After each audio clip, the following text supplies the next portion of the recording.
What's up, Tube? Welcome back to Low Guido's Chop Shop, the second best blaster channel on the tubes. And today I have the light's kind of in the way, but it is a Wii gel blaster. It is a GBB, and this particular one has come from Armored Heaven. And it's an interesting one. Let's get it out. Let's get it out and have a look. It is a G19, and not just a standard G19, but it's got like a custom stipple grip. When I say custom, I mean it comes on this model, but different from the standard G19. That's kind of a bit vanilla. It's got stipple grip. It's got the undercut. It's got a alloy slide with ports and cutouts, metal barrel, as you can hear as it clicky clackies. Really cool engraved Wii Tech barrel, and a flared mag well down the bottom here. And one of the cool things about the G19 is it's not a G17. It's a small boy. Like, okay, so look at my hand. Look at this. It's a small boy. It's a nice, compact little gel blaster. And of course, Wii Tech, made in Taiwan. Not made in China, if that's one of those things that floats people's boats. But these Wii Tech GBBs are or have fast become probably my favourite GBBs at the moment, because they're nice, they're affordable, and they just work. Worth noting as well, for some reason with all the Wii Tech stuff you get like a spare plastic barrel. I still haven't worked out why, because last time I measured it, it was the same diameter as the metal one that's in there, but it does come with that. I'll measure that right now actually.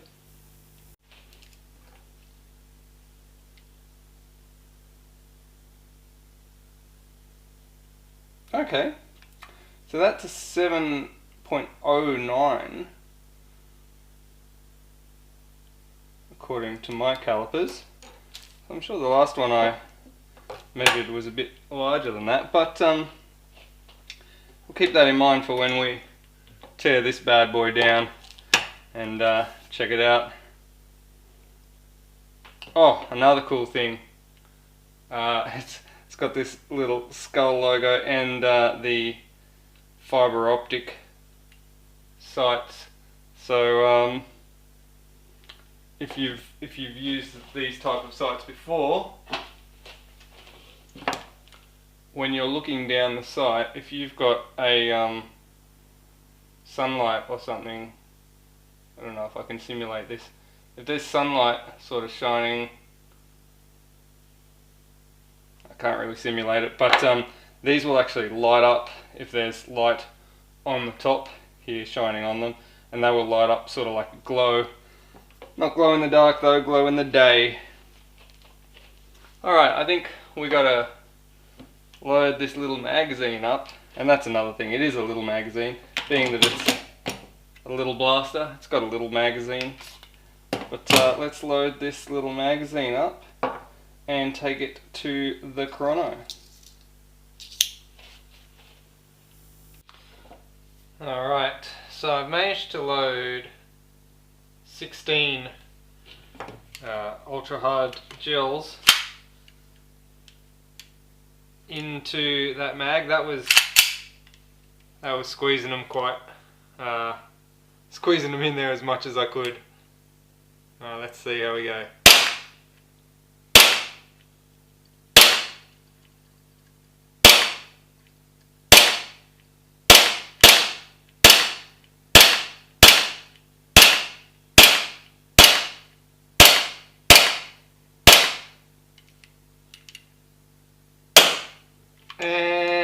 back. That's got a nice little kick to it. Nice little kick to it. 254 average. Max of 265. Min of 240. And as you can see, 16 shots. So every single last gel that I loaded in fed and shot without any issues. I love a GBB that feeds. It just feeds. It just freaking works.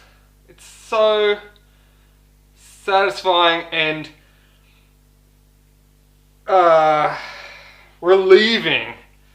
Relieving. It's such a relief to get a decent GBB. You have no idea. It's like stressful for me the first time I'm loading a GBB up to like, is it gonna feed? Is it gonna smash the gels? Is that little feeding nozzle gonna just smash them, or is it actually gonna feed? Yeah, is this spring in the mag gonna be too stiff for those gels? Nah, perfect. Alright, let's pull it apart and have a look. Alright, time to take this down, and we do that like every other G model by racking it, pulling down these tabs and sliding the slide off. Once that's off, we can get our recoil buffer rod out and our metal inner and metal outer barrels out. And while I'm here, I'm just gonna measure this metal, 7.1. So I don't know if you can see that, 7.1. So they're both 7.1. The plastic and the metal. This one's almost bang on 7.1. The metal one was a hair over, but close enough to say 7.1, I think. Cast chamber, looks like an alloy barrel, and here's the BBU living up in here. Now, one of the things that I also want to show you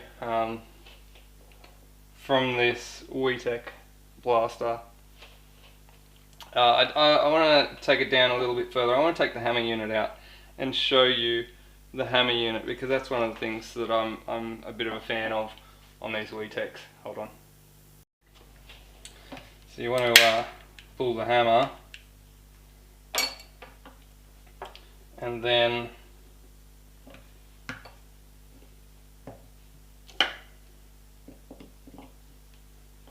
push this pin out the back there. There's that pin out, and then there is one Phillips head screw in the top there.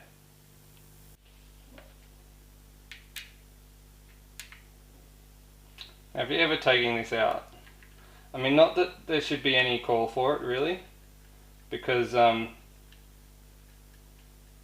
these WeTech blasters have a pretty solid, nice. Oh, if you didn't see what I did then, I just sort of tilted a little bit to get it off the trigger bar. Just be careful with this spring here, because it has a tendency to want to fly. So just pop that out in your hand so it doesn't fly away. Once you've got that out there, then you can look at the hammer group, and it is this nice blackened, I'm not sure if it's steel or alloy. It's probably some sort of alloy, but it's a nice blackened, hardened metal, whatever metal it is. And let me just get a magnet, see if I can. Yeah, so it's an alloy. It's not ferromagnetic, but it is a nice solid little unit, unlike the P1, which I'd almost say the P1's unit is strikingly similar, if not identical to this, but the Wii ones are really quite nice. and it does have, doesn't look like it has a bearing there, it's just got the solid wheel, but it's, I think that one's a stainless, looks a bit like stainless or some type of steel. It's steel, it is magnetic, so it is a steel.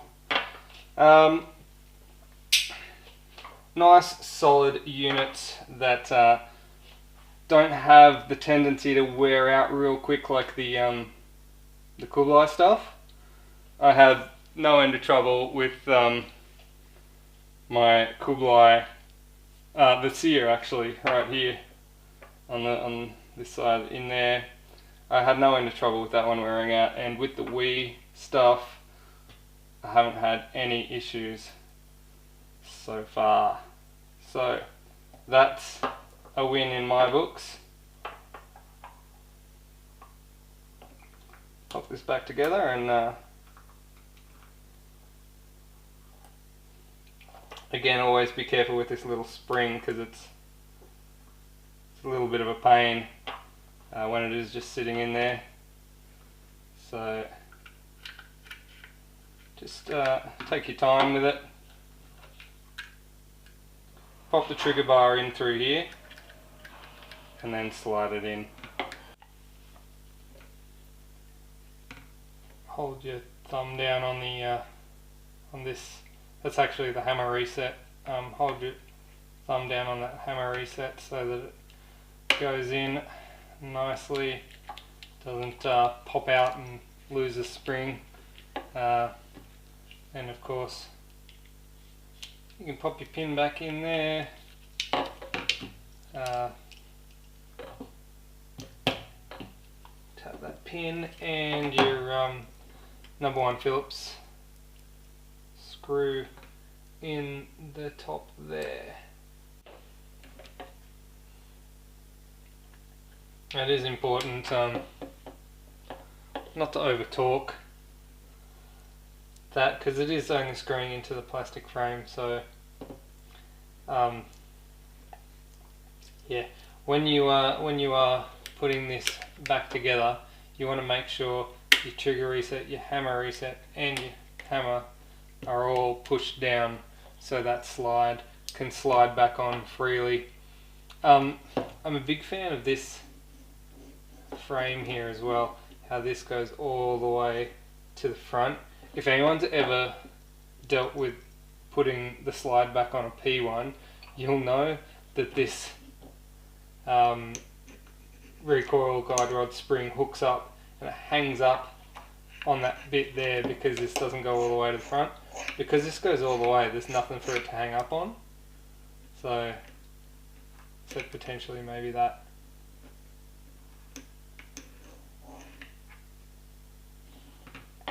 Anyway, alright, let's pop this. You can see the detail on the outer barrel now. Pop it all back in. Slides in nice and easy. Back in there. And the guide rod back in there. Line your pins up here and then just slide it back in, nice and easy. Doesn't hang up on anything. Very good. You notice standard Glock feature, the trigger comes forward when it's cocked. The built-in trigger safety will only let you pull the trigger if you engage that safety in the middle of the trigger. Always a good idea to uncock it. So like if you've racked it and your trigger's forward like that, and then you're finished with it and you put it away for storage or whatever, make sure it's clear, mag's not in obviously, and just pull that trigger to uncock it, because you don't want to leave the hammer spring under tension for a long period of time while it's in storage. I think it does have that safety down here as well, which I'm not a big fan of, because it's not, I find it really difficult to actually engage. I don't ever use that anyway, but the trigger safety is enough, or just not having it cocked. The flared mag lip looks cool, but I find it's not actually flared. If you see the plastic here, it doesn't actually add much flare to get the mag in easier, if you know what I mean. It's just gives the appearance of a flared mag lip. I know that there are blasters out there that actually have a useful flare. I guess you could probably file this down a bit, take that edge off so that it does slide in a bit nicer, but that flared mag lip is just for the looks, but it is a nice looking blaster nonetheless.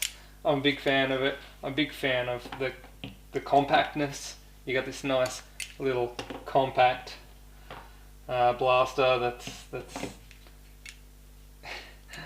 just fits in the hand real nice.